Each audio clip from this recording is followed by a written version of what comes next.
আতাআর রাজুলু ইমরাআ, পুরুষ তার স্ত্রীর পূজা করবে, পুরুষ তার স্ত্রীর আনুগত্য করবে।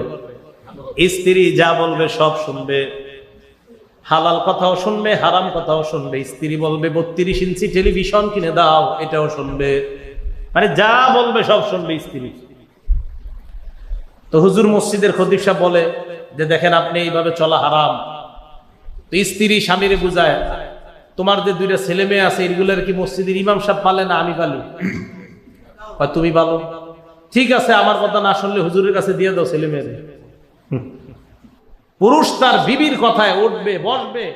যে বিপদ আপদ আসে এগুলা তোমাদের হাতের কামাই। তোমাদের উপর যে বিপদ আপদ আসে এগুলা তোমাদের কর্মের কারণে, তোমাদের কৃতকর্মের কারণে, এর নিজেরা কামাই করে নিয়েছে। এই আয়াত থেকে শিক্ষা, আমাদের উপরে যে গজব আসে, গজব আসার কারণ আমরাই। তিরমিজি শরীফের এক হাদিসে আল্লাহ রাসূল সাল্লাল্লাহু আলাইহি সাল্লাম ইরশাদ করেন, আমার উম্মতের মাঝে 15টা লক্ষণ যখন দেখা যাবে তখন আমার উম্মত যেন বিভিন্ন গজবের অপেক্ষা করে। বিভিন্ন হাদিসে বিভিন্ন লক্ষণের কথা আলোচনা করা হয়েছে। তিরমিজি শরীফের 2211 নম্বর হাদিস, এই হাদিসের বর্ণনা, قال رسول الله صلى الله عليه وسلم إذا اتخذ الفيء دولا, আল্লাহ রসুল বলেন যখন গনিমতের মালকে ব্যক্তিগত সম্পদে পরিণত করা হবে। গনিমতের মাল মানে যুদ্ধে লব্ধ সম্পদ, জিহাদের ময়দানে প্রাপ্ত সম্পদ, এটা জনগণের, জিহাদে যারা অংশগ্রহণ করেছে তারা পাবে। এটার বন্টন হয়, আল্লাহর জন্য অংশ থাকে, রসুলের জন্য অংশ থাকে। তো যাই হোক, এই সম্পদ যখন ব্যক্তিগত সম্পদে রূপান্তরিত করা হবে। 2 নাম্বার, ওয়াল আমানাতু মাগনামা। এটা দেখেন আমাদের সমাজে আছে কিনা, আমানত যখন লুটের মালে পরিণত হবে।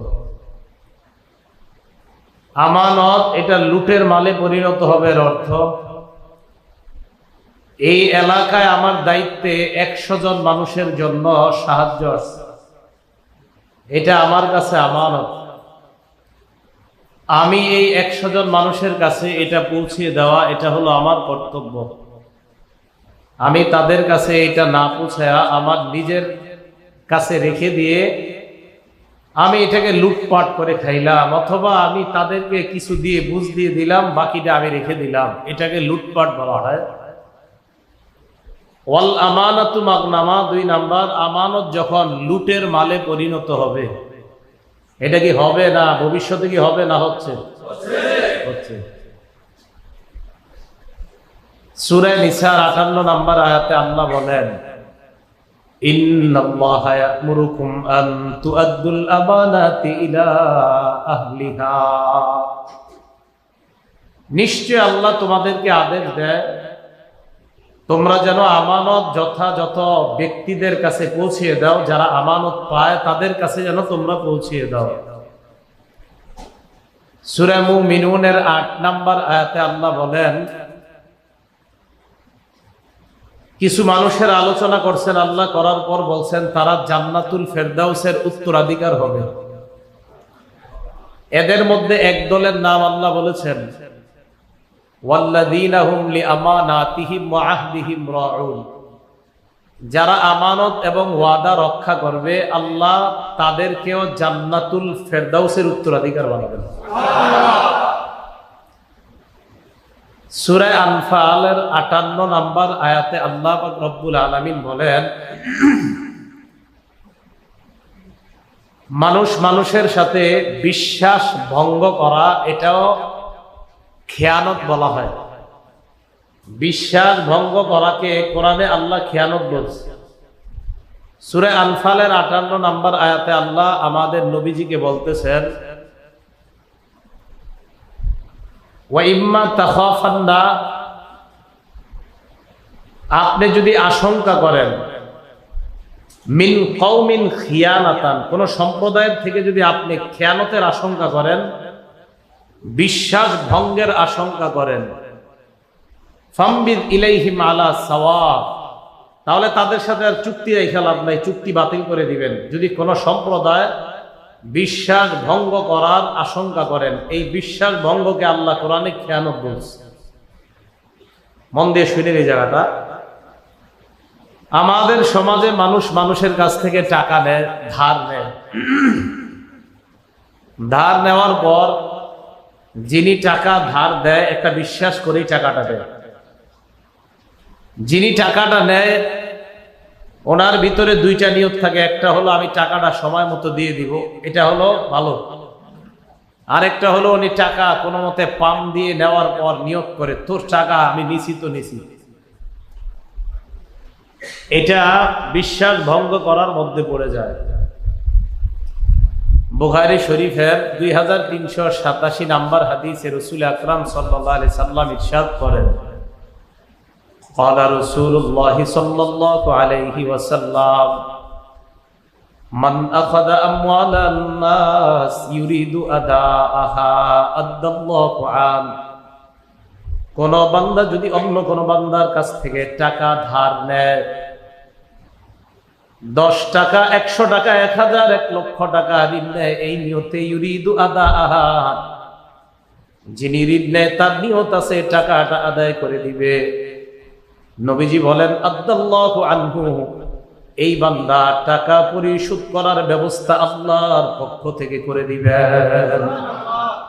এর নিয়ত আছে টাকা নিয়ে দিয়ে দিবে, আল্লাহ ব্যবস্থা করবে, যেমনি হোক টাকা দেওয়ার ব্যবস্থা আল্লাহ করবে। ওয়ামান আখাযা ইউরিদু ইতলাফাহা, কোন বান্দার কাছ থেকে ঋণ নেওয়ার পর যদি নিয়ত করে আমি তার টাকাটা মেরে দিব, টাকা ধ্বংস করে দিব, আল্লাহ নবী বলেন আতলাফাহুল্লাহ, ওই বান্দাকে আল্লাহ ধ্বংস করবে। বলেন নাউযুবিল্লাহ। আপনি একজনের কাছ থেকে টাকা নিলেন, একটা বিশ্বাসে আপনাকে টাকাটা দিল, আপনি বিশ্বাস ভঙ্গ করছেন, আপনি দিবেন না, পুরো নিয়ত করে ফেলছেন। এটা অন্যায়, এটা ঠিক না। তো বলেন তো আমাদের সমাজে এরকম আসেনি যারা টাকা নিয়ে মাশাআল্লাহ দেওয়ার নাম নাই? আছে না?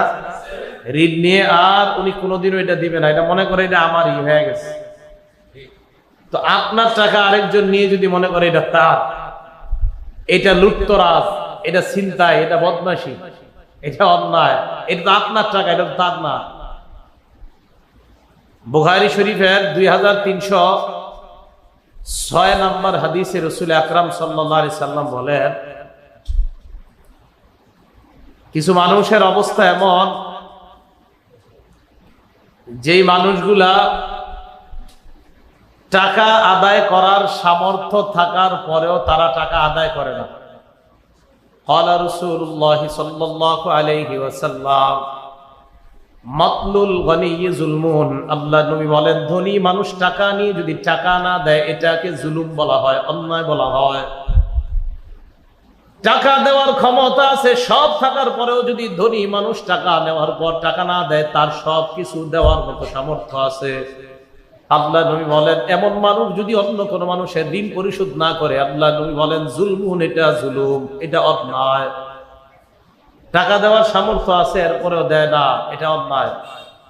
তো অনেক মানুষ দেখবেন আপনি ওনার বাসা বাড়ি সব চলতেছে, ছেলে মেয়ের বাজার ঘাট সব চলতেছে, মাসে মাসে ওনার ইনকাম, বাড়ি বাসা ভাড়া, গাড়ি টাড়ি থেকে 7-8 লাখ আসতে, আপনি 1 লাখ পান, এটা দেওয়ার তার সামর্থ্য হইতেছে, তার দুনিয়ার সব হইতেছে, শুধু আপনারটা দেওয়ার হইতেছে না। নবীজি বলেন মাতলুল গনিয়্যি যুলমুন, সামর্থ্য থাকার পরেও যে টাকা আদায় করে না, বিশ্বাস ভঙ্গ করে, এটা জুলুম। তো এমন মানুষও পাবেন, এক তো হলো একজনে দিতে পারতেছে না, তারে সুযোগ দেওয়া, আরেকজন দিতে পারার পরেও তার সামর্থ্য আছে, দিতে পারবে, দেয় না। এমন মানুষ আসেনি? নিচে বা ছাড় দিবে না, এরকমও পাওয়া যায়। এই জাতীয় মানুষ যারা ঋণ করে কোনো কারণ ছাড়া, টাকা দেওয়ার সামর্থ্য থাকার পরেও দেয় না। এদের জানাজা রাসূল আকরাম সাল্লাল্লাহু আলাইহি সাল্লাম পড়াইতে চায় নাই। নাউজুবিল্লাহ বলেন। নবীজি জানাজা পড়াইতে চায় নাই। নবীজি জানাজা পড়াইতে ডাইরেক্ট অস্বীকার করে বসছে, না আমি জানাজা পড়বো না। বুখারী শরীফের বর্ণনা 2287 নাম্বার হাদিস। এই হাদিসের মধ্যে আসছে নবীজির এক সাহাবা নাম সালমা ইবনে আকওয়া রাদিয়াল্লাহু তাআলা তিনি বলেন, কুন্না জুলুসান ইনদা নবী সাল্লাল্লাহু আলাইহি ওয়াসাল্লাম, আল্লাহ নবীর কাছে আমরা বসা, উতিয়া বি জানাজা, আল্লাহ নবীর সামনে একটা জানাজা আসছে। আসার পর সাহাবারা বললেন, সাল্লি আলাইহা ইয়া রাসূলুল্লাহ, হুজুর আপনি এই লাশটার জানাজা পড়ায় দেন। আল্লাহ নবী বললেন, ফাহাল আলাইহি দাইনুন, যে লাশের জানাজা তোমরা পড়াইতে বলতেছো এই লাশ কোন ঋণ রাইখা মারা গেছে কিনা? সাহাবারা জবাব দিলেন, লা ইয়া রাসূলুল্লাহ, তার কোনো ঋণ নাই। নবীজি বললেন, ফাহাল তারাকা শাইআন, এই লোকটা কোনো সম্পদ রেখে গেছে কিনা? সাহাবারা বললেন, না, সম্পদও রেখে যায় নাই। ফাসাল্লা আলাইহা, আল্লাহ নবী তার জানাজার নামাজ পড়াইলেন। সাহাবারা বললেন, সুম্মা উতিয়া বি জানাজাতিন উখরা, এরপর আরেকটা জানাজা আনা হয়, লাশ আনা হয়। আনার পর সাহাবারা বললেন, সাল্লি আলাইহা, হুজুর এই লাশটা জানাজা পড়ান। আল্লাহ নবী আবার প্রশ্ন করলেন, ফাহাল আলাইহি দাইনুন, এই লোকটার কোন ঋণ আছে কিনা? সাহাবারা জবাব দিলেন, লা ইয়া রাসূলুল্লাহ, এই লোকটার কোন ঋণ নাই। নবীজি বললেন, ফাহাল তারাকা শাইআ, লোকটা কিছু রেখে গেছে কিনা? আল্লাহ নবীর সাহাবারা জবাব দিলেন, ইয়া রাসূলুল্লাহ, এই লোকটা তারাকা সালাসাতা দানানির, 3 দিনার স্বর্ণ রাইখা গেছে। 3 দিনার স্বর্ণ রাখছে। আরেক বর্ণনা এই লোকটা ঋণ আছে। তো নবীজি বললেন, ঋণ আছে? কয় হ্যাঁ। কয় কিছু রাইখা গেছে দুনিয়াতে? কয় 3 দিনার স্বর্ণ রাইখা গেছে। নবীজি তার জানাজাও পড়লেন। তাহলে প্রথম জন যে ঋণও রাইখা যায় নাই, টাকা পয়সাও রাইখা যায় নাই, তার জানাজা পড়ছে। দ্বিতীয় জন ঋণ আছে কিন্তু তার টাকা পয়সাও কিছু আছে, তার জানাজা পড়ছে। নবীজির বিশ্বাস কিছু রাইখা গেছে, এটার দ্বারা তার ঋণ পরিশোধ করা যাবে। এরপর আরেকটা লাশ আনা হয়েছে। আনার পর আল্লাহ নবী প্রশ্ন করলেন, ফাহাল আলাইহি দাইনুন, তার ঋণ আছে কিনা? সাহাবারা বললেন, ইয়া রাসূলুল্লাহ, এই লোকটা 3 দিনার স্বর্ণ মুদ্রা ঋণ আছে, কিন্তু লোকটা কিছু রাইখা যাইতে পারে নাই। ঋণ আছে 3 দিনার স্বর্ণ মুদ্রা, কিন্তু লোকটার কোনো সম্পদ নাই যে সম্পদ দিয়ে তার ঋণ পরিশোধ করা যাবে। আল্লাহ নবী বললেন, সাল্লু সাহিবাকুম, সাল্লু আলা সাহিবুকুম, তোমরা তোমাদের এই সাথীর জানাজা পড়ায় দাও, আমি নবী জানাজা পড়াবো না। আমি জানাজা পড়াবো না, তোমরা তার জানাজা পড়ো। কয় কি রাখছে? কয় 3 দিনার স্বর্ণ ঋণ রাখছে, কিন্তু তার টাকা পয়সা দুনিয়াতে নেই। নবীজি কয় তোমরা জানাজা পড়াও, আমি পড়বো না। তো নবীজির এক সাহাবা উনি বললেন, ইয়া রাসূলুল্লাহ আলাইয়া দাইনুন, আমি তার ঋণ পরিশোধের দায়িত্ব নিয়ে নিলাম, আপনি তার জানাজা পড়ায়া দেন। তখন নবীজি জানাজা পড়াইছে। এখান থেকে কি বোঝা যায়? কোন মানুষের থেকে আপনি টাকা নিছেন, ঋণ নিয়েছেন, নেওয়ার পর আপনি তার বিশ্বাসে আপনাকে টাকাটা দিচ্ছেন, কিন্তু আপনি বারবার তার বিশ্বাস ভঙ্গ করতেছেন। আল্লাহ নবীর এই হাদিস গবেষণা করলে বোঝা যায়, ঋণ রাইখা কেউ যদি মারা যায় আর তার দেওয়ার মতো সামর্থ্য নাই, তার জানাজা নবীজি পড়তে চায় না। নবীজি বুঝাইতে চায় দুনিয়াতে থাকতে লেনদেন ক্লিয়ার করে ফেলবে। এই জন্য বিশ্বাস ভঙ্গ করা, এটা আমাদের সমাজে কি ভবিষ্যতে ঘটবে না ঘটতেছে? এটাকে কোরআনের ভাষায় খেয়ানত বলা হয়েছে। কি বলা হয়েছে? খেয়ানত। কেউ যদি টাকা পরিশোধ করার নিয়ত থাকে, আল্লাহ পরিশোধের ব্যবস্থা করে দেয়। এই ব্যাপারে বুখারী শরীফের একটা হাদিস শুনেন, 2291 নাম্বার হাদিস, 2291 নাম্বার হাদিসের বর্ণনা। এই হাদিসের মধ্যে রাসূল আকরাম সাল্লাল্লাহু আলাইহি সাল্লাম বনি ইসরাইলের এক ব্যক্তির ঘটনা শোনাইছে। বুখারী শরীফ কারো ঘরে থাকলে আপনারা দেখে নিবেন, অনেকগুলো হাদিস আছে। 2387, 2306, 2287, 2289, 2291, সব ঋণের ব্যাপারে।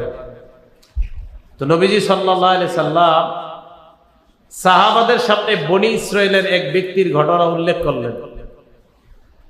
আল্লাহ নবী বললেন, যাকারা রাজুলাম মিন বানি ইসরাঈলা, বনি ইসরাইলের এক ব্যক্তির ঘটনা আল্লাহ নবী উল্লেখ করলেন। নবীজি বললেন, সালা বা'দ বানি ইসরাঈলা আইয়ুসলিফাহু আলফা দিনার। আল্লাহ নবী বললেন, বনি ইসরাইলের এক ব্যক্তি আরেক ব্যক্তির কাছে 1000 দিনার স্বর্ণ মুদ্রা ধার চাইছে। ঋণ চাওয়ার পর যার কাছে ঋণ চেয়েছে তিনি বললেন, ইতিনি বিশুহাদা, সাক্ষী আনো, উশহিদুহুম, তাদেরকে সাক্ষী রেখে আমি তোমাকে 1000 দিনার স্বর্ণ মুদ্রা দিয়ে দেই। সাক্ষী চাওয়ার পর যিনি ঋণ নিবে তিনি বললেন, কাফা বিল্লাহি শাহিদা, আল্লাহ সাক্ষী হিসাবে যথেষ্ট, আল্লাহকে সাক্ষী রাখলাম। কারে সাক্ষী রাখলাম? আল্লাহকে। তিনি বললেন, ইতিনি বিল কাফিল, তাহলে জিম্মাদার আনো, তুমি যদি টাকা দিতে না পারো তোমার পক্ষ থেকে আরেকজন দিয়ে দিবে এমন কাউকে আনো। উনি জবাব দিলেন, কাফা বিল্লাহি ওয়াকিলা, আল্লাহ আমার পক্ষ থেকে জিম্মাদার হিসাবে যথেষ্ট, আল্লাহ আমার পক্ষ থেকে জিম্মাদার। সাক্ষীও আনতে পারে নাই, জিম্মাদার আনতে পারে নাই, সাক্ষী বানাইলেন আল্লাহকে, কাফিল বানাইলেন আল্লাহকে। যিনি ঋণ দিবেন, যাকে ঋণ দিবেন তার দিকে তাকিয়ে বললেন, সাদাকতা, আমার মন বলছে তুমি সত্য বলছো, তুমি সত্য কথা বলছো। ফাদাফাহা ইলাইহি ইলা আজালিম মুসাম্মা, নির্দিষ্ট একটা সময় বেঁধে দিয়ে তাকে 1000 দিনার স্বর্ণ মুদ্রা দিয়ে দেয়। সাক্ষীকে? আল্লাহ। জিম্মাদারকে? আল্লাহ। ঋণ কয় হাজার স্বর্ণ মুদ্রা? 1000 স্বর্ণ মুদ্রা ঋণ দিয়ে দিস। তো দেওয়ার পর ওই ব্যক্তি এবার ঋণ নিয়ে যখন চলে গেলেন, ফাখরাজা ফিল বাহরি, সমুদ্রের মধ্যে সফর করলেন। কযা হাজাতা, 1000 দিনার দিয়ে তার প্রয়োজন পুরো করলেন। তারিখ যখন মনে পড়লো, অমুক তারিখে টাকা দেওয়ার কথা, টাকা পয়সা সব রেডি করছে। করার পর সমুদ্রের কিনারে যায়, নদীর কিনারায় যায়। যাওয়ার পর ফালতামাসা মারকাবান, একটা স্টিমার নৌকা ট্রলার তালাশ করে, কোনো ট্রলার পায় না। নদী পাড়ি দিয়ে ওপাশে টাকা দিতে যাবে এমন কোনো বাহন নাই, ট্রলার নাই, লঞ্চ, স্টিমার, ফেরি কিচ্ছু নাই নদীতে। এখন চিন্তায় পড়ে গেছে, আমি কি করবো এখন? হাদিসের বর্ণনা, ফালতামাসা মারকাবান ইয়ারকাবুহু ইয়াকদামু আলাইহি লিল্লাযী ইলা আজালিম মুসাম্মা, নির্দিষ্ট সময়ে টাকাটা দেওয়ার জন্য একটা বাহন তালাশ করতেছে, যে আমি আমার এই টাকাটা পরিশোধ করার জন্য একটা নৌকা দরকার। তো সমুদ্রের পাড়ে গিয়ে ঘুরতেছে, কোনো নৌকা নাই। তো বারবার চিন্তা করতেছে, ইন্না লিল্লাহি, ওই ভাই আমারে কি মনে করবে? ফাখাযা খশাবা, একটা কাঠ নিছে, কাঠ নেওয়ার পর ফানাকরাহা, কাঠটা ছিদ্র করছে। আদখালা ফিহা আলফা দিনার, ওই কাঠটা ছিদ্র করার পর, ছিদ্র করে ওই কাঠের ভিতর 1000 স্বর্ণ মুদ্রা ঢুকায় দিছে। ওয়া সাহিফাতাম মিনহু ইলা সাহিবিহি, নিজের পক্ষ থেকে যিনি এই টাকা পাবে তার কাছে একটা চিঠি লিখলেন। চিঠিটাও ওই কাঠের মধ্যে দিয়ে দিয়েছে। সুম্মা জাজ্জাজা মাউদিআহা, যে জায়গা ছিদ্র করেছে ওই জায়গাটা সুন্দরভাবে ডাকছে।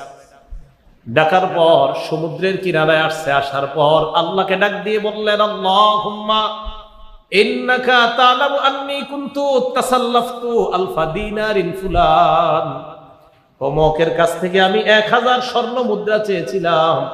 লোকটা আমার কাছে সাক্ষী চাওয়ার পর আমি বলেছিলাম সাক্ষী হিসাবে আল্লাহ যথেষ্ট। ফারাদিয়া বিকা, মাবুদ ওই লোকটা তোমাকে সাক্ষী হিসাবে পেয়ে সন্তুষ্ট হয়ে গেছে।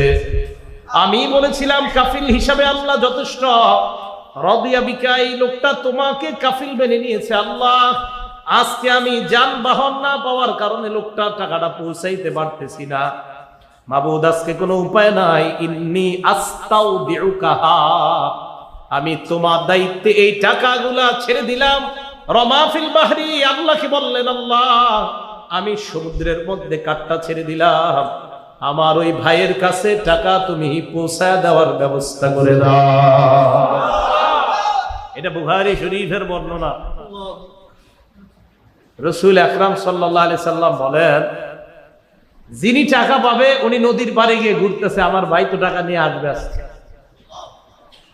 এখন উনি খালি দূরে দূরে দেখে। সাধারণত আমরা এটাই করতাম যে কি নৌকা টোকা আসে না কেন, তো উনি ওরকম দেখতেছে দূর থেকে, কেউ আসে না। হঠাৎ দেখে নদীর পাড়ে একটা কাঠ ভাসতেছে। মনে পড়ছে বিবি রান্নার কাজে তো কাঠটা লাগবে, হাদিসে আসছে ফাআখাযা তিলকাল খাশাবা হাতাবা, উনি ওই কাঠটা নিছে বিবি যেন রান্না করতে পারে এই নিয়তে কাঠটা উঠাইছে। হাদিসে আসছে যে হাতাবা, হাতাবা মানে জ্বালানি কাঠ, যেটা জ্বালানোর জন্য উনি নিয়ে গেছে। বাড়িতে নিছে, তো নেওয়ার পর ভালো করে তাকায় দেখে এটা একটু অন্যরকম, ওই যে একটা ছিদ্রর জায়গাটা একটু কিছু মারা। তো দুইজনে মিলে এটা কাটতেছে, আস্তে আস্তে কাটতে কাটতে হঠাৎ দেখে কি জানি একটা দেখা যাইতেছে। ভালো করে কাটার পর তাকায় দেখে সুন্দর একটা কিসের মধ্যে যেন পেঁচানো কি দেখা যায়। ওই জিনিসটা খোলার পর তাকায় দেখে ওইটার মধ্যে 1000 দিনার স্বর্ণ মুদ্রা দেখা যায়, সাথে একটা চিঠি। চিঠিটা খুলছে, খোলার পর চিঠির মধ্যে বিস্তারিত সব লেখা। ভাই আমি তো আসতে পারি নাই, নৌকা পাই নাই, ট্রলার পাই নাই, আগে আগে পাঠায়া দিলাম। তো ওই লোক আবার পেরেশানিতে, আরে কাঠটা গেল কিনা। উনি আবার প্রস্তুতি নিয়ে আরো 1000 স্বর্ণ মুদ্রা নিয়ে নৌকা পাইছে, ওই নৌকা নিয়ে এই পারে আসছে, আরো 1000 নিয়ে আসছে। তো এই ভাইয়ের কাছে আসছে, আসার পর বলতেছে ভাই আমি তো আপনার সময় মতো আসতে পারি নাই। আচ্ছা আচ্ছা একটু দাঁড়ান, আপনি কি সময় মতো আসতে পারেন নাই বুঝছি, আপনি কি কোনো কাঠ টাট পাঠাইছেন নাকি আমার কাছে? পরেরটা বলেন, কাঠ পাঠা, হ্যাঁ কাঠ তো পাঠাইছে। কাঠের ভিতরে 1000 দিনার স্বর্ণ মুদ্রা দিছি, সাথে একটা চিঠিও দিছি। আমি যেদিন আপনি আসার কথা ওদিন আমি সমুদ্রের পারে গেলাম, নদীর পারে গেলাম, আমি বারবার তাকায় আছি আপনি আসবেন, আপনাকে না দেখে জ্বালানি কাঠ হিসাবে এই কাঠটা নিয়েছি সমুদ্র থেকে এনে কাটলাম। কাটার পর দেখি আপনার দেওয়া 1000 দিনার স্বর্ণ মুদ্রা আল্লাহ আমার কাছে দিয়েছে। বুঝাইতে চাইলাম ঋণ যদি কেউ আদায় করতে চায় আল্লাহ ব্যবস্থা করে দেবে। আপনার নিয়ত আপনি দিবেন না, আপনার নিয়ত আপনি দিবেন না, তো আপনার ব্যবস্থা করবে কেমনে? যেটা আমাদের সমাজে চলতেছে, নিয়ত করে নিছেন আপনি, কোনো মতে তোর থেকে বের করে নিয়ে পরে বুঝবি শেষ। এই জন্য আপনারটা আর আদায় করা হয় না। কিন্তু আপনি যদি ঠিকই সত্যিকার অর্থে ওই ভাইয়ের থেকে নেন, নিয়ত ভালো থাকে, দেখেন আল্লাহ কিভাবে ব্যবস্থা করছে। বুখারী শরীফের বর্ণনা, আমার নবী বলছে, তা আমাদের এগুলো কেন বিশ্বাস হয় না, আমাদের মাথায় কেন আসে না যে আল্লাহ ওই লোকের মনের নিয়ত ছিল আমি আদায় করব, আল্লাহ কিভাবে আদায় করে দিচ্ছে। তো বুঝাইতে চাইলাম বিশ্বাস ভঙ্গের এই কাজগুলা কি আমাদের দেশে ভবিষ্যতে হবে না চলছে? নবীজি ওই হাদিস তিরমিজি শরীফের 15টা ঘটনা ঘটলে দেশে গজব আসবে। এর মধ্যে দ্বিতীয় নাম্বার ওয়াল আমানাতু মাগনামা, আমানতের মাল লুটের মালে পরিণত হবে। আরেকজনের টাকা আমি মনে করবো এটা আমার, কিছু বুস্টুস দিয়া সব আমার পকেটে ঢুকাবো। এটা কি আমাদের দেশে ঘটবে না চলছে? এটা 2 নাম্বার। এখান থেকে বুখারীর হাদিসগুলো শুনে আসলাম। 3 নাম্বার ওয়াজ যাকাতু মাগরামা, যাকাত দেওয়াটা মানুষ জরিমানা মনে করবে। যাকাত যে আমার উপর ফরজ এটা মানুষ ভুলে যাবে। আল্লাহ আমার উপর ফরজ করেছেন যাকাত দেওয়া, এটা মানুষ ভুলে যাবে। আল্লাহ পাক রব্বুল আলামিন বলেন ওয়াল্লাযীনা ইয়াকনিজুনা আয-যাহাবা ওয়াল ফিদ্দাতা ওয়া লা ইউনফিকুনাহা ফি সাবিলিল্লাহ, যারা স্বর্ণ রূপা জমা করে, টাকা পয়সা জমা করার পর যাকাত দেয় না, সদকা দেয় না, ফাবাশশিরহুম বিআযাবিন আলীম, তাদেরকে যন্ত্রণাদায়ক শাস্তির সুসংবাদ দিয়ে দাও। বলেন নাউযুবিল্লাহ। যন্ত্রণাদায়ক শাস্তির সুসংবাদ। এরপরে আয়াত আল্লাহ কি বলে দেখেন, আজীব কথা, ইয়াউমা ইউহমা আলাইহা ফি নারি জাহান্নাম, যাকাত যারা দেয় না তাদের স্বর্ণ রূপাগুলা আগুনের মধ্যে জ্বালানো হবে, টাকা পয়সাগুলা আগুনের মধ্যে জ্বালানো হবে। জ্বালানোর পর ওই আগুনের মধ্যে জ্বালানো জিনিস, গলিত জিনিসটা দিয়ে ইস্ত্রি বানানো হবে। কি বানাবে? ইস্ত্রি চিনেননি? লন্ডি লন্ডি লন্ডি আয়রন। আজকে একটু প্র্যাকটিস করবেন, দোকানে গিয়া হাতটা একটু রাখবেন, ঠিক আছে না? যারা যাকাত দেন না একটু প্র্যাকটিস করেন, যে দেই না তো একটু প্র্যাকটিস করে যাই দুনিয়াতে, তো হাত রাখবেন। 10 মিনিট আগে লাগাইছেন, লাগায় এখন কারেন্টের ইলেকট্রিক শর্ট থেকে ওটা খুলে ফেলছেন, 5 মিনিট ফ্যানের নিচে রাখছেন, এরপরে একটু হাত দিতে পারবেন? তো আল্লাহ বলেন ইয়াউমা ইউহমা আলাইহা ফি নারি জাহান্নাম, স্বর্ণ রূপা টাকা পয়সা যাকাত দেয় না, এগুলা গলানো হবে। গলানোর পর ফাতুকুয়া বিহা জিবাহুহুম, কপালের মধ্যে ইস্ত্রি করা হবে। ফাতুকুয়া বিহা জিবাহুহুম, কপাল, ওয়া জুনুবুহুম পার্শ্ব, ওয়া যুহুরুহুম পিঠ। তিন অঙ্গের কথা আল্লাহ কেন বললেন? যাকাত চাইলে কপালটা কুঁচকায়, তাই এক নাম্বার কপালের কথা বলছে। কপাল কুঁচকায়, যাকাত চাইলে যাকাত দাতা কপাল কুঁচকায়, তাই আল্লাহ এক নাম্বারে বলছে কপাল। দুই নাম্বার, যাকাত দাতা যদি যাকাত দিতে না চায়, লুঙ্গিটা এইভাবে হাতে ধরবে, গামছাটা গলায় রাখবে, আপনার দিকে তাকাবে না, এই জায়গাটা আপনি খালি দেখবেন, আরে হইছে হইছে, যাও যাও যাও। এই জন্য আল্লাহ দুই নাম্বার পার্শ্বের কথা বলছে, ভাব নেয়। আর তিন নাম্বার পিঠের কথা কেন বলছে? অনেকে তো তাকাই না, এমনি আইসা কি হয়েছে, কোথেকে আসছেন, কোন জায়গা থেকে, কি চান, জাকাতের দেন, আরে হইছে, যান যান। তাহলে সর্বশেষ জাকাত যিনি দেয় না, হ্যাঁ পিঠ দেখায় দেয়, তাই প্রথমে কপাল কুঁচকায় আল্লাহ কপালের কথা বলছে, দ্বিতীয়তে পার্শ্ব দেখায় তাই দুই নাম্বার পার্শ্বের কথা বলছে, তৃতীয়তে পিঠ দেখায় তাই আল্লাহ পিঠের কথা বলছে। মতলব কিন্তু পুরো শরীরের মধ্যে ছেক দেওয়া হবে যে এই তিন অঙ্গ সাধারণত দেখায়, তাই আল্লাহ তিন অঙ্গের কথা বলছে। তো এই তিন অঙ্গ যারা জাকাত দেন না, আগামীকাল লন্ডি দোকানে গিয়ে একটু আপনি শরীরটা রাইখা দিয়ে গেলেন, সম্ভব না। তো যাকাতু মাগরামা, যারা যাকাত দেয় না, সহিহ বুখারীর বর্ণনা, মান আতাহুল্লাহু মালা, যাকে আল্লাহ সম্পদ দিয়েছে, ওয়ালাম ইউআদ্দি যাকাতাহু, সম্পদ দেওয়ার পরেও লোকটা যাকাত দেয় না, মুসিলা লাহু শুজাআন আকরা, ওই লোকটাকে কিয়ামতের ময়দানে তাকায় দেখবে তার সম্পদ টেকু সাপ, বিষধর সাপে রূপান্তরিত করা হবে তার যাকাতের সম্পদ। এবার দেখেন এদিকে, পা থেকে সাপ পেঁচাবে, পেঁচানোর পর গলার মধ্যে সাপটা এসে তার সামনে এইভাবে ফনা দিয়ে বলবে, আনা কানজুকা আনা মালু, আমি তোমার সম্পদ, আমি তোমার সঞ্চিত সম্পদ। পুরা শরীর পেঁচাবে, গলাটা পেঁচে এখানে আসবে, আসার পর বলবে আনা কানজুক আনা মালুক, আমি তোমার সঞ্চিত সম্পদ, আমি তোমার সঞ্চিত সম্পদ। আপনার উপর 1 লক্ষ টাকা যাকাত আসছে, আপনি 30,000 টাকার লুঙ্গি শাড়ি কিনা এগুলা দিয়ে দিচ্ছেন, বাকি রইল কয় হাজার? এই 70,000 সাপ হয়ে উনি বলবে, জি আমি আপনার 70,000, আমি এখন আপনাকে খাবো। এই 70,000 এই সাপ হবে, হওয়ার পর বলবে আনা কানজুক, আমি সেই 70,000 যেটা আপনি দেন নাই, আনা মালুক, আমি সেই 70,000 যেটা তুমি দাও নাই। এই সাপ তাকে খাবে। যারা অতীতে যাকাত দেন নাই, এই বকেয়া জাকাত গুলো আলেমদের সাথে পরামর্শ করে আদায় করে দিবেন। ভবিষ্যতে যারা জাকাত দেতা, যারা আমরা যেন জাকাত গুলো আদায় করতে পারি, আল্লাহ তৌফিক দান করেন। তো 3 নাম্বার, জাকাত মানুষ জাকাতে গরিমসি করবে, জরিমানা মনে করবে, দিতে চায় তো চায় না। তো এই যে জাকাত দিতে চায় না, বা 10 কোটি টাকা জাকাত আসলে 50 লাখ টাকা অথবা 50 লাখ, আপনার 1 লাখ 2 লাখ 3 লাখ বা 5 লাখ টাকার শাড়ি লুঙ্গি কিনা দেয়া, বাস বাকি 10-20 লাখ আর জাকাত দেয় না, এরকম লোক আমাদের দেশে কি ভবিষ্যতে হবে না আমাদের দেশে আছে? এই হলো 3 নাম্বার। 4 নাম্বার, বদ্দিন শিক্ষার প্রচার ঘটবে। বদ্দিন, দিন বিবর্জিত শিক্ষার সয়লাব, প্রচার প্রসার ঘটবে দেশে। দিন বিবর্জিত শিক্ষা, যে শিক্ষা থেকে ধর্ম, দিন ইত্যাদি গুলা আস্তে আস্তে থাকবে না, এই দিন বিবর্জিত শিক্ষা, এটার প্রচার প্রসার ঘটবে।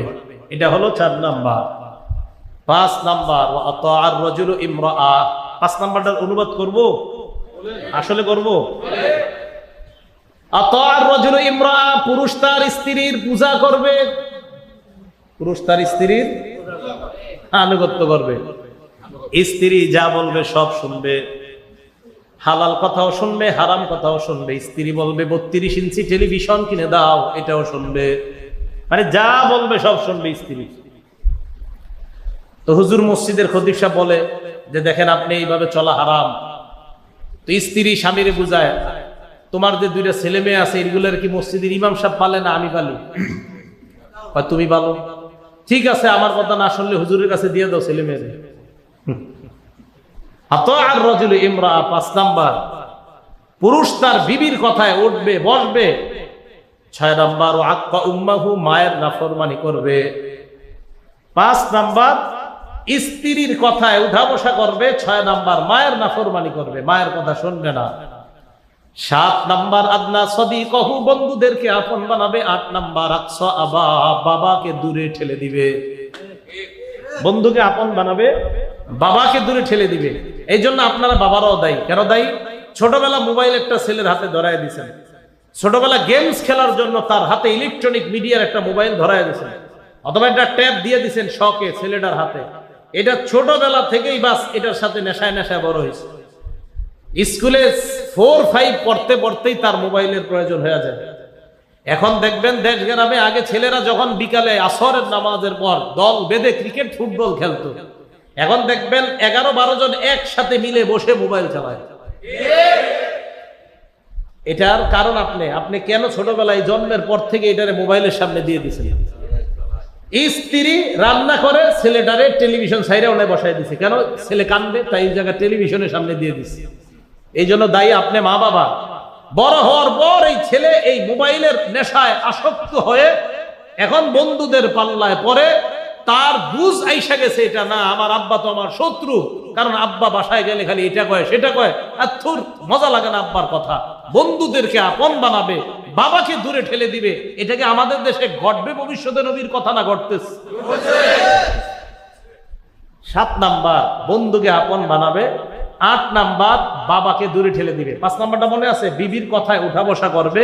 6 নাম্বার মায়ের নাফরমানি করবে। 7 নাম্বার আদনা সাদিকা, বন্ধুকে আপন বানাবে। 8 নাম্বার আকসা আবা, বাবাকে দূরে ঠেলে দিবে। 9 নাম্বার ওয়াজহারাতিল আসওয়াতু ফিল মাসাজিদ, মসজিদের মধ্যে অনর্থক কথাবার্তা বেড়ে যাবে।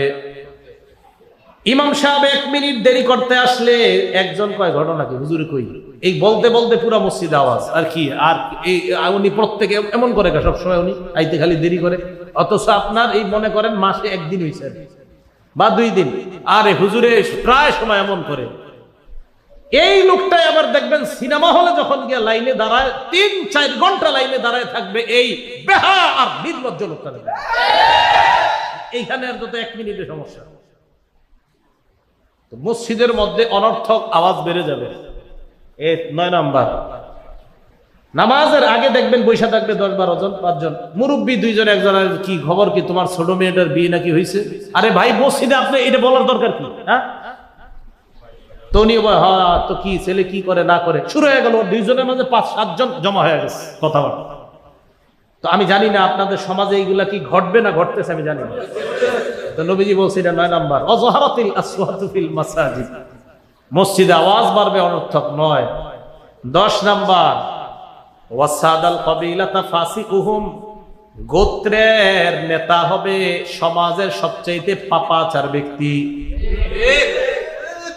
11 নাম্বার ওয়াকানা যাইমা ওয়া যাইমুল কওমি আরজালাহুম, 5-7টা গোত্র মিলে যেই গোত্র হবে ওই গোত্রের অধিপতি হবে সমাজের সবচেয়ে নিকৃষ্ট মানুষ। একটা হলো এক গোত্রের যে দায়িত্বশীল হবে এটাও হবে সবচেয়ে পাপাচার, আর কয়েক গোত্র মিলে যে হবে এটাও হবে সবচেয়ে নিকৃষ্ট। 11। 12 নাম্বার ওয়া উকরিমার রাজুল মাখাফাতা শাররিহি, মানুষ একজন আরেকজনকে সম্মান করবে শ্রদ্ধা থেকে না, বরং অস্ত্রের ভয়ে সম্মান করবে। একজন আরেকজনকে সম্মান করবে যে ওর অনিষ্টতা থেকে যেন আমার মেয়েটা স্কুলে যাওয়ার সময় ইফটিজিং এর শিকার না হয়, আমার মেয়েটার দিকে যেন কেউ খারাপ দৃষ্টি না দেয়। এই জন্য বেচারায় ভয়ে ওরে সম্মান করে, আসলে কিন্তু শ্রদ্ধায় সম্মান করে না। সালাম একটার জায়গায় 10টা দেয়। কেন? আসলে আপনার যে আপনি যে একটা ভয়ঙ্কর প্রকৃতির মানুষ, আপনার থেকে বাঁচার জন্য উনি এক জায়গায় 10টা সালাম দেয়, কিন্তু আপনি যে ভয়ঙ্কর, যে পাওয়ার আর ক্ষমতার কারণে আজকে এই পাওয়ার দেখাইতেছেন আপনি, 10 দিন পরে যখন আপনারই আবার এই যে আপনি যেই কারণে এখন ভয়ঙ্কর, এই কারণ যখন না থাকবে তখন আপনি বিড়ালের মতো এর সামনে থাকবেন, আর খুঁজে পাওয়া যাবে না। উকরিমার রাজুলু মাখাফাতা শাররি, মানুষ মানুষকে সম্মান করবে অনিষ্টতার ভয়ে, অনিষ্টতা থেকে বাঁচার জন্য। এখন অনিষ্টতা থেকে বাঁচার জন্য আমার জায়গাটা যেন কেউ দখল না করে, আমার জায়গাটা যেন অমুক ছিনতাইকারীর হাতে না পড়ে, এই ছিনতাইকারীর হাত থেকে বাঁচানোর জন্য তারে একটার জায়গায় 10টা সালাম। আসলে কি সালাম শান্তি বর্ষিত হোক, আপনি এই সালাম দেন? একবারও না। কি সালাম দেন আপনি? আসসালামু আলাইকুম। ভাই জায়গাটা যাতে থাকে, আসসালামু আলাইকুম, জায়গাটা যাতে থাকে। তো নবীজি বলছে এটা ঘটবে না, আপনাদের এলাকায় ঘটছে কিনা জানি না। এটা হলো 12। উকরিমার রাজুলু মাখাফাতা শাররি। 13 নাম্বার ওয়াজহারাতিল কাইনাতু ওয়াল মাআজিফ, নায়িকা গায়িকা বাড়বে, নায়িকা গায়িকা বাড়বে, ঢোল তবলা বাড়বে। বাদ্যযন্ত্র বাড়বে। শুধু তাই নয়, বাদ্যযন্ত্র তো বাড়ছে, শুধু তাই না, বুখারী মুসলিম শরীফের দলিল দিয়ে আবার বাদ্যযন্ত্রকে জায়েজ কয়। বাদ্যযন্ত্রকে জায়েজ বলা হয়। এটা হলো 13 নাম্বার। তো এই যে বাদ্যযন্ত্র বাড়বে, আমার মনে হয় সাভার এলাকায় বাদ্যযন্ত্রের আওয়াজ কোনোদিনও শোনেন নাই। এই হলো আপনার 13 নাম্বার। 14 নাম্বার, ও শরীবাতিল খুমুর, মদের জয় জয়কর অবস্থা হবে। ইয়াবা, গাঁজা, নেশা এইগুলা বাড়তেই থাকবে। ইয়াবার নাম শুনছেন? গাঁজার নাম শুনছেন? তো নবীজি বলছে এগুলা বাড়বে। শরীবাতিল খুমুর, মাদকের জয় জয়কর অবস্থা হবে, মদ পান করা হবে। এই মাদকতার উদ্দেশ্য নেশাজাত যত দ্রব্য আছে এগুলা বাড়বে। যুবক ছেলেরা সমাজের বিভিন্ন চিপায় চিপায় বসে বসে এইভাবে তারা তাদের চরিত্র আর নৈতিকতা নষ্ট করবে। এখন বলেন তো আমাদের যুব সমাজ নেশার পিছনে ছুটছে কিনা? এটা 14। 15 নাম্বারটা বলবো, আসলে বলবো। 15 নাম্বারটা এই ইউটিউবাররা ভালো করে প্রচার করেন। 15 নাম্বারটা, ওয়ালাআনা আখিরু হাযিহিল উম্মাহ আউওয়ালাহা, শেষ জামানার কিছু মানুষ, কিছু পণ্ডিত আগের জামানার আলেমদেরকে গালি দিবে, অভিশাপ দিবে। 2-4টা লাইন পড়বে, পড়ার পর তখন মনে করবে আমি বড় পণ্ডিত। ইমাম আবু হানিফা কি বুঝে? আমি কোরআন হাদিস মানবো, আবু হানিফারে কি মানবো? বাপসাব ধরে। হ্যাঁ, ইমাম আবু হানিফা কি আপনি বুঝেন? ইমাম আবু হানিফা কি? তো নবীজি বলছে শেষ জামানার কিছু লোক মনে করবে আমি তো সব বুঝতেছি। ইমাম আবু হানিফা, ইমাম শাফি, মালিক, আহমদ ইবনে হাম্বল তো এক একটার বাদ থুর, উনি কি বুঝছে? আমি বুঝি সব। এই যে এই জামানায় বলবে, এমনও কথা বলে, আবু হানিফা রহমতুল্লাহ তো দূরে, তুমগো আবু হানিফা কি কইছে এই কথাটা এভাবে কয়, নাউজুবিল্লাহ। এত কষ্ট লাগে জানেন না? নামাজি, নামাজ পড়ে 5 ওয়াক্ত কয় তুমগো আবু হানিফা কি কইছে, এরকম বলে। তো রাসূল আকরাম সাল্লাল্লাহু আলাইহি সাল্লামের বুখারীর বর্ণনা, নবীজি সাল্লাল্লাহু আলাইহি সাল্লাম বলেন, লাউ কানাল ঈমানু ইনদা সুরাইয়া, ঈমান যদি সুরাইয়া তারকার কাছে থাকতো, আর ঈমান ওখান থেকে মানুষ যদি আনার প্রয়োজন হইতো, লানালাহু রাজুলুম মিন আবনাই ফারিস, তাহলে পারস্যের এক ব্যক্তি ওই সুরাইয়া তারকার থেকে ঈমান নিয়ে আসতো। বিজ্ঞ উলামায়ে কেরাম প্রায় সবাই একমত এই ব্যক্তি দ্বারা ইমাম আবু হানিফা উদ্দেশ্য। এটা বুখারীর বর্ণনা। তো বুখারীতে ইমাম আবু হানিফারে পাওয়া যায়, আর সেখানে এসে আপনি বলেন কি আবু হানিফা কি বুঝছে? মাপ চাইতেছে আপনার পায়ে ধরে, সাবধান, আলেমদের সামনে এইভাবে কথা বললেন না। আপনি হয়তো মাযহাব মানছেন না, কিন্তু এইভাবে কি কথা বলেন? আবু হানিফা কি কইছে? তুমগো আবু হানিফা মানে কি? শব্দটা কি? আপনি কি বলতেছেন এটা? তো নবীজি সাল্লাল্লাহু আলাইহি সাল্লাম বলছে শেষ জামানার মানুষ আগের জামানার আলেমদেরকে অভিশাপ দিবে, বলবে এর উপরে লানত। ঠিক না, সঠিক না? আবু হানিফা রহমতুল্লাহ তো আপনার পরের সাহাবাদেরকে অভিশাপ দেয় এই যুগের মানুষ, আর আপনি আবু হানিফা রহমতুল্লাহ কি বলেন? এই যে মুহররম মাস আসতেছে না, এই মুহররম মাসকে কেন্দ্র করে একদল নবীজির কয়েকজন সাহাবাদেরকে অভিশপ্ত বাণী দিতে দিতে একদম কাফের বলে ফেলল।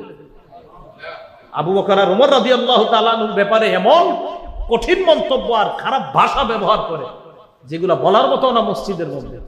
তো রাসূল আকরাম সাল্লাল্লাহু আলাইহি সাল্লাম বলেন, এই 15টা অবস্থা যখন হবে তোমাদের, ফাল্যারতাকিবু ইনদা যালিকা রিহান হামরা, অগ্নি বাতাসের অপেক্ষা করো, এমন বাতাস যেই বাতাসটা হবে প্রচন্ড গরম, এই বাতাসের অপেক্ষা করবা। ওয়া জালজালা, ভূমিধসের অপেক্ষা করবা। ওয়া খসফা, ভূমিকম্পের অপেক্ষা করবা। আমরা ভূমিকম্পের অপেক্ষা করতেছি, একবারও হয় না আমাদের দেশ। ওয়া মাসখা, চেহারা বিকৃতির অপেক্ষা করবা। ওয়া কসফা, পাথর বৃষ্টির অপেক্ষা করবা। এরপর আল্লাহ নবী যেটা বলছে মুসলমান, এটা পড়ার পর আমি নিজেই বড় পেরেশানের মধ্যে আছি। আল্লাহ নবী বলেন আয়াতিন তাতাবা, একটার পর একটা গজব আসতেই থাকবে। কানিজা মিন বাল, আল্লাহ নবী বলে কিভাবে গজব আসবে জানো? টাকার এই দিকে কানিজা মিন বাল, নবীজি বলেন কানিজা মিন বাল, পুতির একটা মালা, পুতি আসিলহু, পুতি আসিলকুহু, এই মালার রশিটা যদি তুমি কেটে দাও, বলেন পুতির মালা, বড় একটা পুতি, এটার মালা, এই রশিটা কেটে দিলে আস্তে আস্তে সব। আল্লাহ নবী বলেন পুতির মালা কেটে দেওয়ার পর ফাতাতাবা, একের পর এক যেইভাবে দানাগুলা পড়বে, একের পর এক গজব তোমাদের কাছে আসতে থাকবে। এ তো ছোট, অনেক বড় নবীজি বুঝাইছেন যে একের পর এক গজব তোমাদের কাছে আসতে থাকবে। তাহলে ভাই যে কথাগুলা বললাম খুব মন দিয়ে শুনেন। গনিমতের মালকে ব্যক্তিগত সম্পদে রূপান্তরিত করা হবে। 2 নাম্বার হল আমানত মাগনামা, আমানতকে লুটের মালে রূপান্তরিত করা হবে। আমানত মানুষের সম্পদ, এটা ব্যক্তিগত সম্পদ নিয়ে মনে করবে লুটতরাজ করবে। 100 টাকা আপনি পান, আপনারে 5 টাকা বুঝাই দিয়ে 95 পকেটে ঢুকানো হবে, এটাকে বলা হয় লুটতরাজ। 3 নাম্বার যাকাত মাগরামা, যাকাত দেওয়াটা মানুষ মনে করবে জরিমানা, দিতে যাবে না। 1 লাখ টাকার জায়গায় দিয়ে দিবি 20,000 টাকা, 80,000 বাকি রাখবে। 4 নাম্বার তুল্লিমা লিগাইরিদ্দিন, বদ্দিনের প্রচার হবে। 5 নাম্বার মানুষ তার মায়ের নাফরমানি করবে। 5 নাম্বার বিবির পূজা করবে। 6 নাম্বার মায়ের নাফরমানি করবে। 7 নাম্বার বন্ধুকে আপন বানাবে। 8 নাম্বার বাবাকে দূরে ঠেলে দিবে। 9 নাম্বার মসজিদে অনর্থক কথা বেড়ে যাবে। 10 নাম্বার গোত্রের অধিপতি হবে সবচেয়ে পাপাচার ব্যক্তিটা, আর কয়েক গোত্র মিলে যে এলাকা হবে ওই এলাকার অধিপতি হবে সবচেয়ে নিকৃষ্ট ব্যক্তিটা। 12 নাম্বার মানুষ মানুষকে সম্মান করবে তার অনিষ্টতা থেকে বাঁচার জন্য। 13 নাম্বার গায়িকা নায়িকা আর ঢোল তবলা বাদ্যযন্ত্র বাড়বে। 14 নাম্বার মাদক নেশাজাত দ্রব্য এটা বাড়তে থাকবে। 15 নাম্বার এই শেষ জামানার মানুষ আগের জামানার বড় বড় আলেম ওলিদেরকে গালি দিবে। এই অবস্থা যখন হবে, নবী বলে একের পর এক গজবের অপেক্ষা করতে থাকবে। আল্লাহ পাক রব্বুল আলামিন আমাদের সকলকে যে কথাগুলো বললাম শুনলাম, এই কথাগুলোর উপর আমরা সকলে যেন আমল করতে পারি, আল্লাহ তৌফিক দান করেন। গরমে বয়ান করা খুব কষ্ট, আল্লাহ আমাদের সকলের জন্য ঠান্ডার ব্যবস্থা করে দেন। আর এই মসজিদটা যেন ঠান্ডাদায়ক একটা মসজিদে পরিণত হয়, এই চেষ্টা যেন আপনারা করতে পারেন, আল্লাহ তৌফিক দান করেন। হযরত সুমাইয়া রাদিয়াল্লাহু তাআলা আনহা মাদ্রাসা এবং ফজলুল উলুম মাদ্রাসা, 2টা মাদ্রাসার প্রতি খেয়াল রাখবেন। যে কথাগুলো আমরা বললাম শুনলাম, আপনারা একটু কথাগুলো কিছু তো মাথায় আছে না, এগুলা গিয়ে আরেকজনের শোনায় দিবেন যে ভাই তুমি কিন্তু এই কাজ করবা না, এটা করলে দেশে গজব আসে। তুমি এই কাজ করলে গজব আসার কারণে ভালো মানুষরাও গজবের মধ্যে পড়ে। একটা কথা শুনেন, নবীজি সাল্লাল্লাহু আলাইহি ওয়াসাল্লাম বলেন অপরাধ করবে কয়েকজন, আম্মাহুমুল্লাহু বিআযাব, কিন্তু আল্লাহ গজব দিবে সবাইকে। এক হাদিসে নবীজি বলছে অপরাধ করবে কয়েকজন, গজবের সবগুলার আল্লাহ ধরবে। তাই গজবের কাজ যেন আমাদের দ্বারা না হয়, আল্লাহ আমাদের সকলকে কথাগুলো মেনে আমল করার তৌফিক দান করেন। আমিন। আলহামদুলিল্লাহি রাব্বিল আলামিন ওয়া আকিবাতু লিল মুত্তাকিন ওয়াস সালাতু ওয়াস সালামু আলা সাইয়্যিদিল আমবিয়াই ওয়াল মুরসালিন ওয়া আলা আলিহি ওয়া আসহাবিহি আজমাইন। ربنا ظلمنا أنفسنا وإن لم تغفر لنا وترحمنا لنكونن من الخاسرين رب ارحمهما كما ربياني صغيرا رب ارحمهما كما ربياني صغيرا মাবুদ মেহেরবান মাওলা, মেহেরবানি করে জীবনের সমস্ত গুনাহ খাতাগুলো মাফ করে দেন। মাবুদ মেহেরবান মাওলা, মাদের মধ্যে যাদের মা নাই, বাবা নাই, আত্মীয় স্বজন যারাই কবরে আছে, আল্লাহ মেহেরবানি করে সকলের কবরগুলা জান্নাতের বাগান বানায়া দেন। আল্লাহ আমাদের দোয়া আপনি কবুল মঞ্জুর করে নেন। হাদিসের মধ্যে আল্লাহ অঙ্গীকার রক্ষার কথা আসছে, আমানত রক্ষার কথা আসছে। এক হাদিসের মধ্যে আপনার নবী বলেছেন ফা ইন্না মিন খায়রিকুম আহসানাকুম কাযাআ, তোমাদের মধ্যে সবচেয়ে উত্তম ওই ব্যক্তি যে ব্যক্তি ঋণ সঠিকভাবে আদায় করে দেয়। আল্লাহ যারা পাওনাদার এবং যারা দেনাদার, ঋণ গ্রহীতা ঋণদাতা, তাদের মধ্যে যে ওয়াদানামা অঙ্গীকার নামাগুলো যেন পূরণ করতে পারে তৌফিক দান করে দেন। আল্লাহ সুমাইয়া রাদিয়াল্লাহু তাআলা আনহা মাদ্রাসা এবং ফজলুল উলুম মাদ্রাসাকে আপনি কবুল করে নেন। আল্লাহ এই মাদ্রাসার জন্য জায়গার ব্যবস্থা করে দেন। আল্লাহ ছাত্রী সংকুলান হয় না, ছাত্র সংকুলান হয় না, মেহেরবানি করে উভয় প্রতিষ্ঠানের জন্য আপনি স্থায়ী জায়গার ব্যবস্থা করে দেন। বিশেষ করে মহিলা মাদ্রাসার জন্য একটা স্থায়ী জায়গার ব্যবস্থা করে দেন। আল্লাহ মুহতামিম সাহেবের স্বপ্ন আশা আপনি পুরা করেন। এই এলাকার সকলের অন্তরে এই মাদ্রাসা 2টার প্রতি মহাব্বত পয়দা করে দেন। আল্লাহ আমাদের দোয়া আপনি কবুল করেন। যে কথাগুলো শুনলাম বললাম, এই কথাগুলোর উপর আমল করার তৌফিক দান করেন। আল্লাহ যাদের সাথে বসছি তাদের সাথে আবার জান্নাতে দেখা করায়া দিয়েন। আল্লাহুম্মা সাল্লি ওয়া সাল্লিম ওয়া বারিক আলা মুহাম্মদ। সুবহান রাব্বিকা রাব্বিল ইজ্জাতি আম্মা ইয়াসিফুন ওয়া সালামুন আলাল মুরসালিন। আলহামদুলিল্লাহি রাব্বিল আলামিন।